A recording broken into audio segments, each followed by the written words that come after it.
और आगाज करेंगे झारखंड के अहम और बड़ी खबरों के साथ। बता दें कि राष्ट्रपिता महात्मा गांधी की 78 पुण्यतिथि के अवसर पर झारखंड के श्रद्धांजलि कार्यक्रमों का आयोजन किया गया और राजधानी रांची सहित राज्य के विभिन्न जिलों में बापू को याद किया गया और उनके आदर्शों को नमन किया गया। मुख्यमंत्री हेमंत सोरेन और राज्यपाल संतोष गंगवार ने आज महात्मा गांधी को श्रद्धा सुमन अर्पित किए और इस अवसर पर दोनों ने बापू के सत्य, अहिंसा और त्याग के विचारों को देश के लिए मार्गदर्शन बताया।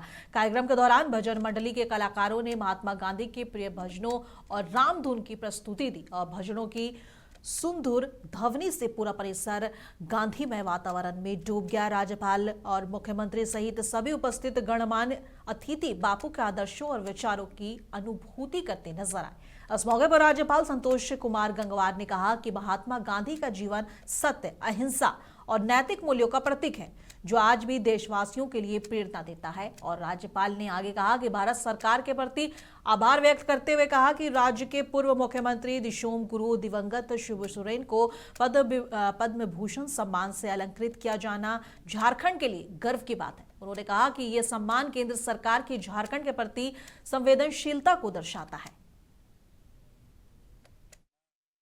सभी के माध्यम से आज के दिन के अवसर पर महात्मा गांधी जी को स्मरण करते हुए कि वो जितने उनकी बातें सामयिक थी उतनी ही अब है और जिस ढंग से उनका दुखद अंत हुआ वो वास्तव में पूरा देश इससे परिचित है। हम उनके आदर्शों पर चले, ये हमारा विश्वास है। और आज माननीय मुख्यमंत्री जी अपने बीच में हैं। मैं भारत सरकार को बहुत बहुत शुभकामनाएं देना चाहूँगा कि उन्होंने दिशोम गुरु जी को सम्मानित करने का काम किया। ये वास्तव में इस पूरे राज्य के लिए भारत सरकार की रुचि प्रदर्शित करती है कि उनका कितनी रुचि इस राज्य के साथ है। तो मैं एक बार पुनः दिशोम गुरु के प्रति बहुत बहुत अपनी शुभकामनाएं। वास्तव में उनका नाम हमेशा अमर रहेगा और इस राज्य को बनाने में और इस राज्य की जिस प्रकार से उन्होंने सेवा की हम सबको निरंतर याद रहेगा। तो एक बार मैं फिर से भारत सरकार को बहुत बहुत आभार और शुभकामनाएं देना चाहूँगा। राष्ट्रपिता महात्मा गांधी की 78वीं पुण्यतिथि के अवसर पर सीएम हेमंत सोरेन की पत्नी कल्पना सोरेन ने भी नमन किया। उन्होंने अपने सोशल मीडिया एक्स पर पोस्ट करते हुए लिखा कि राष्ट्रपिता महात्मा गांधी जी की पुण्यतिथि पर उन्हें कोटि कोटि नमन। सत्य, अहिंसा और न्याय के जिन मूल्यों को बापू ने अपने जीवन में जिया वही हमारे लोकतंत्र और समाज की आत्मा है। उनका विचार और आदर्श आज भी हमें मानवीय संवेदना, करुणा और नैतिक दृढ़ता के साथ सही मार्ग पर चलने की प्रेरणा देते हैं।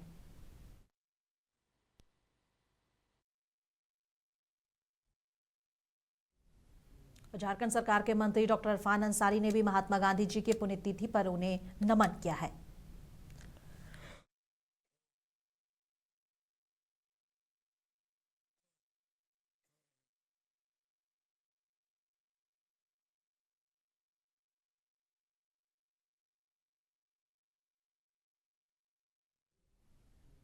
और आज पूरे देश के साथ धनबाद में भी राष्ट्रपिता महात्मा गांधी की पुण्यतिथि श्रद्धा और सम्मान के साथ मनाई जा रही है। इस मौके पर मुख्य समारोह गांधी सेवा सदन में आयोजित किया गया, जहां जिला प्रशासन की अधिकारियों, समाज सेवियों और आम लोगों ने गांधी जी की प्रतिमा के सामने खड़े होकर उन्हें नमन किया। वक्ताओं ने कहा कि बापू भले ही हमारे बीच नहीं है, लेकिन उनके विचार, उनका अहिंसा का रास्ता और सच्चाई का संदेश आज भी हमें इंस्पायर करता है और यही उनके लिए सच्ची श्रद्धांजलि है। पुण्यतिथि है, शहीद दिवस के रूप में हम लोग इसको मनाते हैं। महात्मा गांधी जी के स्वतंत्रता में, भारत देश के लिए स्वतंत्रता के योगदान के लिए उनको हम लोग याद करते हैं। उनका आज बलिदान दिवस है, से श्रद्धांजलि हम लोग अर्पित कर रहे हैं। राज्य में कांग्रेस नेता राकेश सिन्हा ने एक प्रेस कॉन्फ्रेंस की। इस मौके पर उन्होंने आर्थिक सर्वे को लेकर केंद्र सरकार पर निशाना साधा है। उन्होंने कहा कि ये सर्वे देश की असली आर्थिक स्थिति नहीं है, बल्कि सरकार की नीतियों में विरोधाभास को दिखाता है। उन्होंने हेमंत सोरेन के असम दौरे पर जाने की संभावना पर और यूजीसी की इक्विटी रेगुलेशन पर सुप्रीम कोर्ट की रोक पर भी अपनी प्रतिक्रिया दी है। वहीं कर्नाटक कांग्रेस ने ट्वीट कर कहा है कि डीके शिव कुमार सिर्फ नेता ही नहीं बल्कि एक पहचान बन चुके हैं। इकोनॉमिक सर्वे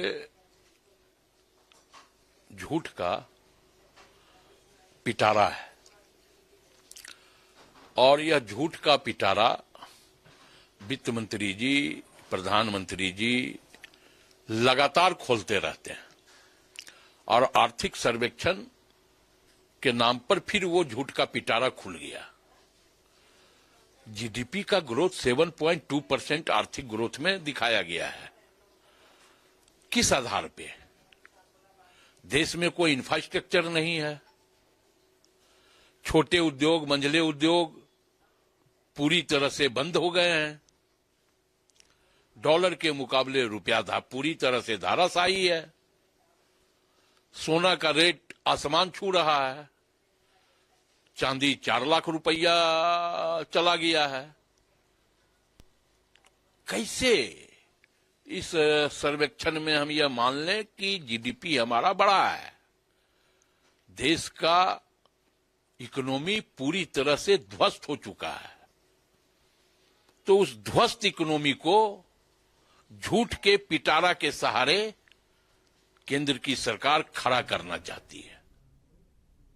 धनबाद नगर निगम चुनाव को लेकर भारतीय जनता पार्टी ने तैयारियां तेज कर दी है। धनबाद जिला बीजेपी कार्यालय में मेयर पद की प्रत्याशी चयन को लेकर राज्य स्तरीय कमेटी ने व्यापक रायशुमारी की और बैठक में वरिष्ठ नेता, पदाधिकारी, मंडल अध्यक्ष और कार्यकर्ताओं ने संभावित प्रत्याशियों की लोकप्रियता और संगठन के प्रति प्रतिबद्धता और जनता की स्वीकार्यता पर विचार साझा किया। और सारठ के पूर्व विधायक रणधीर सिंह ने संगठन की एकजुटता, अनुशासन और चुनावी रणनीति पर जोर दिया। कई वरिष्ठ नेता मेयर पद के लिए अपनी दावेदारी पेश कर चुके हैं, जबकि पार्टी जल्द निर्णय लेने वाली है।